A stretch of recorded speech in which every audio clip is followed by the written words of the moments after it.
हमारे देश में अगर कभी गृह स्थिति युद्ध जैसी स्थिति बनी, जिस तरह के हम हालात आज देख रहे हैं, उसके लिए सिर्फ और सिर्फ इस देश के पत्रकार जिम्मेदार होंगे।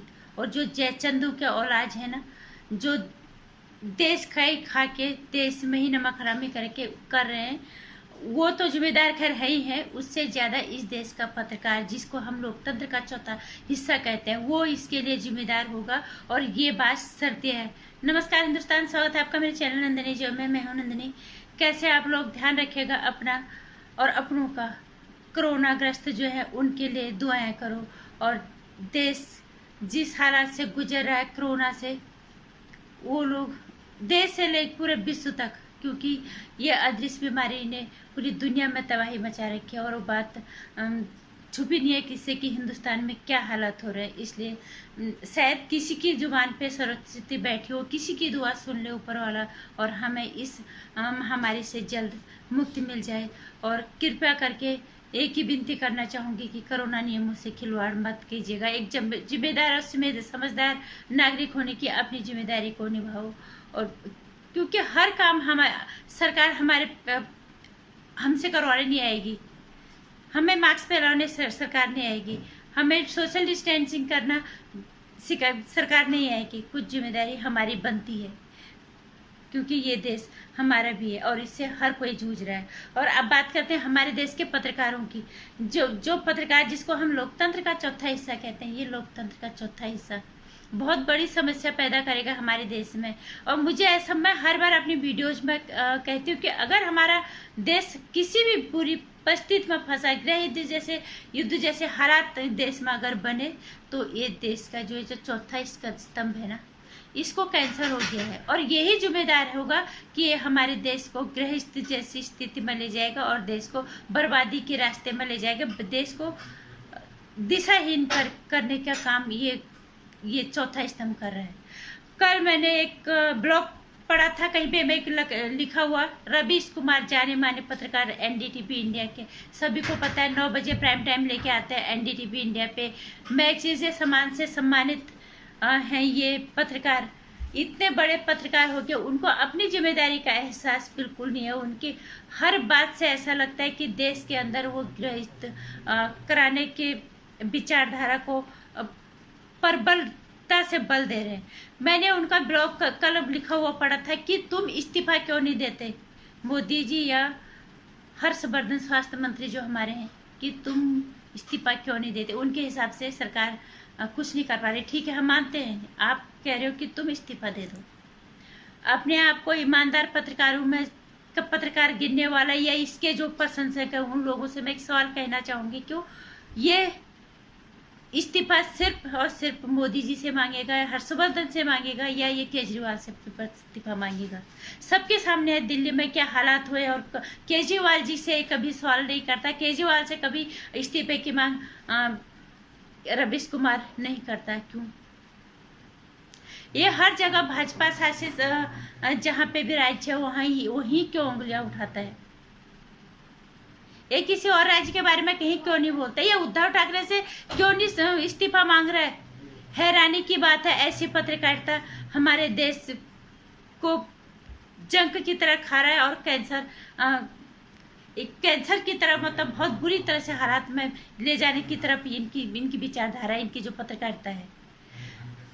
उद्धव ठाकरे एक मंत्री को मंत्रिमंडल में बिठाए हुए हैं, बलात्कारी, हत्यारे सब जानते हैं हमारे देश के लोग। हम अपने देश के कानून की इज्जत करते हैं, हम इंतजार कर रहे हैं कि इंसाफ मिले, सुशांत सिंह राजपूत को इंसाफ मिले, दिशा सल्यान को। रवीश कुमार जैसा पत्रकार उद्धव ठाकरे से इस्तीफा नहीं मांगता। महाराष्ट्र में इतना कुछ होता है, वो कभी इन पे प्राइम टाइम नहीं करता, कभी वहां किसी से इस्तीफा नहीं मांगता। ये किस तरह की पत्रकारिता है? ये पत्रकारिता सिर्फ और सिर्फ हमारे देश को डुबाने के कगार पे है। और ये पत्रकारिता हमारे देश को गृह युद्ध की ओर ले जा रहा है। ये शर्तिया है और जिम्मेदार इनके जैसे पत्रकार ही होंगे।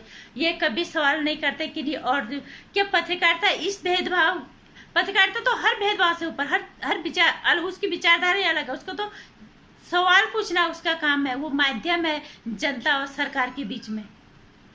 वो जनता को जागरूक करे, वो जनता को सरकार के कामों से अवगत करवाए। लेकिन इनके क्रियाकलाप ये नहीं कह रहे। और ये हर बार मैं ये की बात कहती हूँ कि हमारा देश अगर किसी बुरी स्थिति में आया, अगर देश गृह युद्ध जैसी मुहाने पे आज लग रहा है ऐसा खड़ा है, बंगाल में जो हो रहा है वो इन्हें दिखता नहीं है। इन्होंने ममता बनर्जी कोई सवाल नहीं किया कि हिंदू के साथ इस तरह की ज्यादती वहां पे क्यों हो रही है। पत्रकारिता की परिभाषा क्या यह होती है? इन्हें पत्रकारिता इस देश की जनता को सिखानी पड़ेगी। हर इंसान पढ़ा लिखा, हर इंसान जागरूक है, समझदार है। अगर ये देश समझते हो कि ये देश हमारा भी है तो आवाज उठाओ, सिर्फ नेताओं के खिलाफ ही नहीं, इनके जैसे पत्रकारों के खिलाफ। अगर इनको रोका नहीं गया तो निश्चित रूप से देश एक गृह युद्ध की स्थिति की तरफ बढ़ ही नहीं रहा, बहुत नजदीक आ गया है और हालात बहुत बद से बदतर हो जाएंगे। क्यों नहीं ये केजरीवाल से इस्तीफा मांगते? क्यों नहीं ये महाराष्ट्र के उद्धव ठाकरे से इस्तीफा मांगते? कोरोना कोई लेके नहीं आए, ये प्राकृतिक आपदा है, ये हम किसी को जिम्मेदार नहीं ठहराते। हर किसी की जिम्मेदारी बनती है कि अपनी अपनी भागीदारी निभाए और किस तरह से देश की जनता को इससे मुक्ति मिले और उन्हें इस कोरोना से बाहर निकाला जाए, क्योंकि इन नेताओं की जिम्मेदारी है। इन नेताओं को चुन के जनता ने भेजा है। लेकिन पत्रकारिता के ये चौथा स्तंभ, ये सिर्फ और सिर्फ दलाली करना जानते हैं। इनका काम सिर्फ ये है कि किसी भी तरह से देश को गलत राह दिखाई जाए, लोगों को गलत राह दिखाई जाए। बहुत लोग हैं जो इनके प्रशंसक है, जो इनकी बातों को सुनते हैं, लेकिन कभी उन्होंने ये सवाल करने की कोशिश की कि तुम सिर्फ इनसे ही क्यों इस्तीफा मांग रहे? इस्तीफा मांगना है तो फिर उद्धव ठाकरे से मांगो। एक लड़की का बलात्कार होता है, उसकी हत्या हो जाती है, सुशांत सिंह राजपूत की हत्या हो जाती है, इन्होंने कभी वहां पे प्राइम टाइम नहीं किया है। केजरीवाल पे कभी प्राइम टाइम नहीं किया, सारी चीजें मुफ्त की बांटती और नतीजा ये हुआ कि लोग मौत के हाउस में ऑक्सीजन के बिना कितने लोग मर गए। केजरीवाल पे कभी कोई सवाल नहीं उठाया। उन्होंने कभी केजरीवाल से नहीं किया सवाल किया कि इतने सारे तुम फ्री सुविधाएं दे रहे हो, दो, कोई दिक्कत नहीं, लेकिन लाओगे कहाँ से? ये सवाल एक पत्रकार की ये जिम्मेदारी बनती है कि सवाल पूछे नेताओं से। ये काम तो तुम कर रहे हो, पर ये करोगे कैसे? मुफ्त दे रहे हो तो ये कहां से आएगा? लेकिन इस तरह के सवाल इनको सिर्फ और सिर्फ अराजकता वाले सवाल पूछने हैं, जिस तरह से लोगों की मानसिकता को भ्रमित किया जाए और देश में अराजकता का माहौल पैदा किया जाए और देश में ताकि अशांति फैले। और मैं हर बार एक ही बात कहती, प्राइम टाइम पे चले जाओ इसके, जो इंसान बीमार नहीं होगा वो बीमार पड़ जाएगा निश्चित रूप से। इसकी शक्ल ही ऐसी है और इसका प्राइम टाइम शो भी ऐसा ही है। वो कहीं से भी नहीं लगता कि ये देश हित की बात हो रही है और बात कहता है कि मैं देश हित की बात करता हूँ। किधर से? अगर मोदी जी से इस्तीफा मांगना है मांगो, हर्षवर्धन से मांगना है मांगो, तो फिर केजरीवाल से भी मांगो और उद्धव ठाकरे से मांगो। या ये रवीश कुमार कहता कि नहीं, हत्यारे और बलात्कारियों को तो आजादी है इस देश में कैसे भी रहने, और वो भी कांग्रेस शासित राज्यों में। किस तरह की पत्रकारिता को तुम बढ़ावा दे रहे हो? मैं हर आज के उन युवा पत्रकारों बच्चों को जो पत्रकारिता में अपना भविष्य तलाश रहे हैं, तुम्हें तय करना है तो तुम्हें किस तरह के पत्रकार का अनुसरण करना है, तुम्हें क्या सीखना है, तुम्हें किसे देखना है। पत्रकारिता लोकतंत्र का चौथा हिस्सा होता है। इसे कैंसर ग्रस्त बना दिया इन पत्रकारों ने। ये सीख देंगे हमारे देश के भाई पत्रकार जो बच्चे पढ़ रहे हैं उन्हें। इसलिए इस देश की जनता को जागरूक होने की सख्त जरूरत है, ताकि कम से कम इनकी इस गंदी सोच पे रोक लगाई जा सके। नहीं तो ये पत्रकारिता बहुत बुरी तरह से डुबाएगा। और ये सत्य है, आज नहीं तो कल अगर हमारा देश किसी भी मुसीबत में पड़ता है, जिम्मेदार सिर्फ और सिर्फ इस तरह की पत्रकारिता होगी और कुछ नहीं।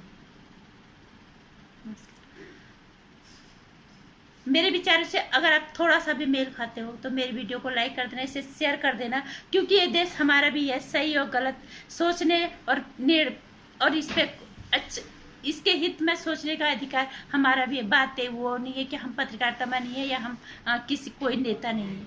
एक नागरिक होने की अपनी जिम्मेदारी को निभाना हर नागरिक का कर्तव्य बनता है, क्योंकि ये देश हमारे भी है। बाकी वीडियो में अगर अच्छा लगता है तो लाइक कर देना, शेयर कर देना, सब्सक्राइब कर लेना। बढ़ता हुआ परिवार अच्छा ही लगता है। और बाकी घंटे आइकन प्रेस कर लेना मेरे आने वाली वीडियोस की जानकारी के लिए।